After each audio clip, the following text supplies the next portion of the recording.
Hello guys, तो हमारे animation channel पे आप लोगों का स्वागत है। आज हम आ गए हैं जुजुत्सु काइसन के सीजन 2 एपिसोड 9 के साथ। अगर आपने इसके पहले वाले एपिसोड्स अभी तक नहीं देखे हैं तो जल्दी जाके देख लो, जिसका लिंक आपको डिस्क्रिप्शन में मिल जाएगा। तो एपिसोड की शुरुआत में हम एक रिकॉर्डिंग देखते हैं जिसमें सभी जुजुत्सु सॉर्सरर से गोजो के बारे में उनका राय पूछा जाता है। सभी लोग गोजो की बुराई करते हुए कहता है कि गोजो का एटीट्यूड ठीक नहीं है, उसमें बहुत ईगो है सिवाय यूजी को छोड़कर। लेकिन वो सभी ये मानते हैं कि गोजो सबसे पावरफुल सॉर्सरर है। इसके बाद हम गोजो को देखते हैं। उसके हाथों में 2 कर्सेस का सिर था और वो बुरी तरह से हाँफ रहा था। फिर कहानी प्रेजेंट में आ जाता है। गोजो अब हानामी से कहता है कि तुम मुझसे पहले भी हार चुके हो और फिर भी तुम मुझे हल्के में ले रहे हो, तो सबसे पहले मैं तुम्हें ही मारूंगा।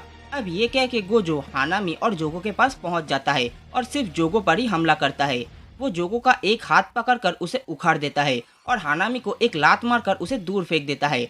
हानामी देखता है कि गोजो सिर्फ जोगो पर ही ध्यान दे रहा है और वो अपना इन्फिनिटी शील्ड को भी बंद कर दिया है। गोजो फिर जोगो को भी हानामी के पास फेंक देता है।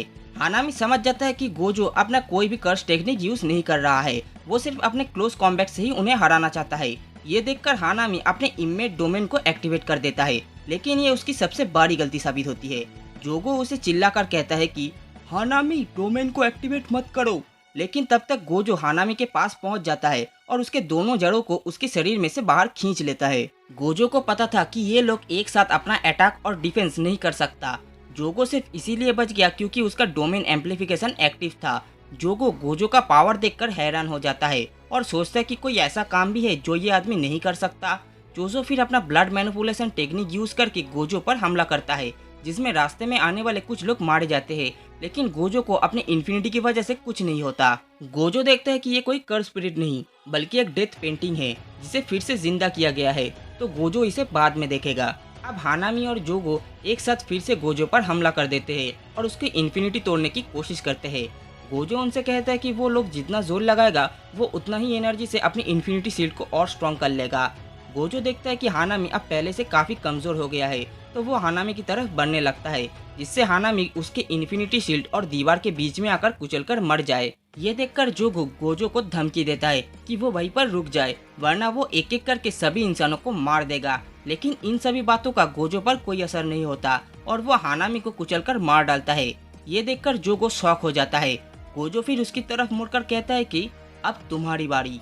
इसके बाद हम एक और फ्लैशबैक देखते हैं जहां गेतो कह रहा है प्रिज्म रेम एक लिविंग बैरियर है और उसमें गोजो को पूरी तरह से कैद किया जा सकता है, लेकिन उसके लिए गोजो को बैरियर के 4 मीटर के रेंज में 1 मिनट तक रोके रखना पड़ेगा, तभी गोजो उसमें सील हो पाएगा।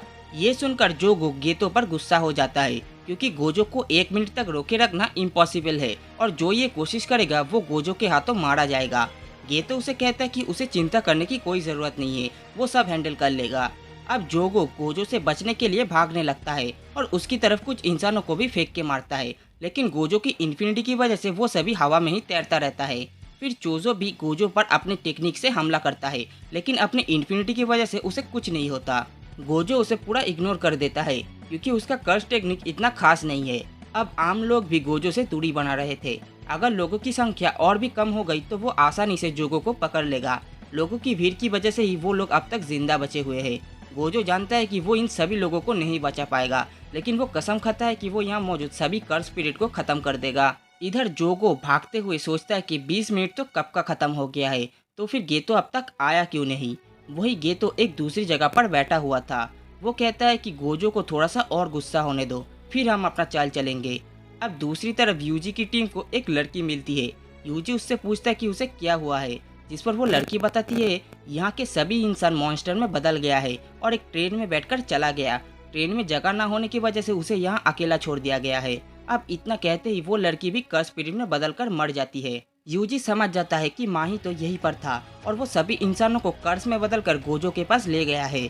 इधर BF5 स्टेशन में सभी लोगों को ट्रेन की आवाज़ सुनाई देती है। गोजो को भी ये आवाज़ सुनाई देती है और वो ये सुनकर चौंक जाता है। फिर वो ट्रेन स्टेशन पर आकर रुकता है, जिसे देख सभी लोग खुश हो जाते हैं। उन सबको लगता है कि वो लोग इस ट्रेन में बैठकर यहाँ से बाहर निकल जाएंगे, लेकिन ट्रेन के गेट खुलते ही उसमें से बहुत सारे डिसफिगर्ड बाहर निकलते हैं और एक एक करके सभी इंसानों को खाना शुरू कर देते हैं। माही तो ट्रेन से बाहर आकर जोगो से कहता है कि यहाँ की हवा कितनी अच्छी है क्योंकि इसमें लोगों का डर मिला हुआ है। वो लोग कुछ इंसानों को जंगल में छोड़ देंगे, फिर गर्मियों की छुट्टी में उनका शिकार करने जाया करेंगे। जोगो उससे आकर बताता है कि हानामी गोजो के हाथों मारा गया है, जिसे सुनकर माहितो चौंक जाता है। अब माहितो भी गोजो पर हमला कर देता है, लेकिन वो भी इन्फिनिटी की वजह से हवा में ही रुक जाता है। गोजो पहली बार माहितो को देख रहा था, लेकिन उसे पता चल जाता है कि ये वही है जिससे यूजी और नानामी लड़े थे।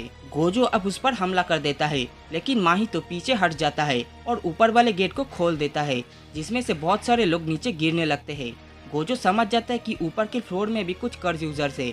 अब माहितो और चोजो अपने कर्ज टेक्निक को यूज करता है और आसपास के ढेर सारे इंसानों को मार देते हैं। जोगो ऊपर से आकर गोजो पर हमला करता है, तो गोजो उसका हाथ पकड़ लेता है। फिर जोगो खुद का हाथ वहीं पे छोड़कर भाग जाता है। माहितो समझ गया था कि गोजो यूजी जितना अच्छा इंसान नहीं है। वह अपने दुश्मनों को मारने के लिए इंसानों को मरने दे सकता है, लेकिन अब इंसानों की संख्या भी बढ़ती जा रही है, तो गोजो आखिर कब तक इंसानों को ऐसे ही मरने देगा। जोगो कहता है कि गोजो अब सिर्फ डोमेन एक्सपेंशन से ही उन्हें मार सकता है, लेकिन ऐसा करने से यहाँ मौजूद सारे लोग भी मारे जाएंगे, लेकिन बाहर की दुनिया बच जाएगी। और गोजो ऐसा नहीं करेगा, क्योंकि लोगों को मरते हुए देखना और उन्हें खुद मरने में फर्क होता है। मगर तभी गोजो ने अपना डोमेन एक्सपेंशन करने के लिए तैयार होता है, और ये देखकर तीनों कर्ज स्पिरिट चौंक जाता है। गोजो ने अपना डोमेन इन्फिनिटी वॉइड को एक्टिवेट करता है, लेकिन सिर्फ 0.2 सेकंड्स के लिए। गोजो ने अंदाजा लगाया था कि इतने से टाइम में लोगों को ज्यादा नुकसान नहीं होगा और वो लोग सिर्फ एक जगह पर रुक जाएंगे। इसीलिए गोजो ने अपना पूरा ध्यान पहले डिसफिगर्स पर लगाता है और बिजली की तेजी से उन्हें मारने लगता है। डोमेन हटने के बाद भी उसे पूरा 5 मिनट लगता है और उसने पूरे 1000 डिसफिगर को मार गिराता है, लेकिन अब वो पूरी तरह से हाँफ रहा था। तभी उसे वहाँ पर एक बॉक्स दिखाई देता है।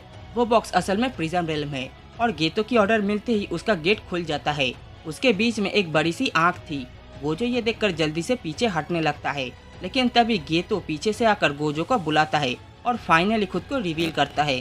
अपने बेस्ट फ्रेंड को जिंदा देखकर गोजो चौंक जाता है, क्योंकि 1 साल पहले उसने खुद अपने हाथों से गेतो को मार डाला था।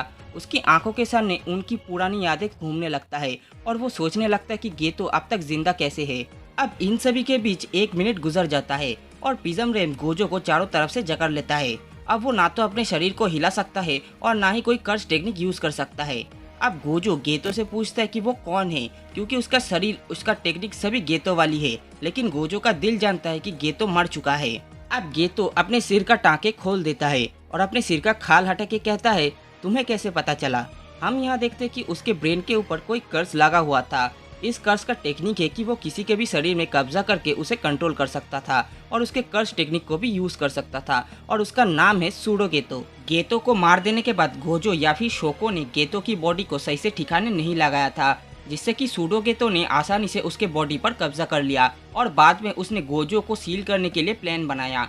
सूडो गेतो बताता है कि वो गोजो को आजाद कर देगा, लेकिन 1000 साल बाद, क्योंकि गोजो जैसा ताकतवर सॉर्सरर उसका प्लान खराब कर सकता है। अब गोजो कहता है कि तुम शायद भूल रहे हो कि गेतो को किसने हराया था। असल में गोजो यहाँ यूटा की बात कर रहा था और उसे यकीन था कि यूटा सूडो गेतो को भी हरा देगा, जिसे सुन गेतो कहता है कि यूटा कभी भी गोजो की जगह नहीं ले सकता और पहले उसे जो ताकत मिली थी वो रिका की स्पिरिट की वजह से थी, लेकिन अब रिका उसके साथ नहीं है, तो वो अब एक आम सॉर्सरर है।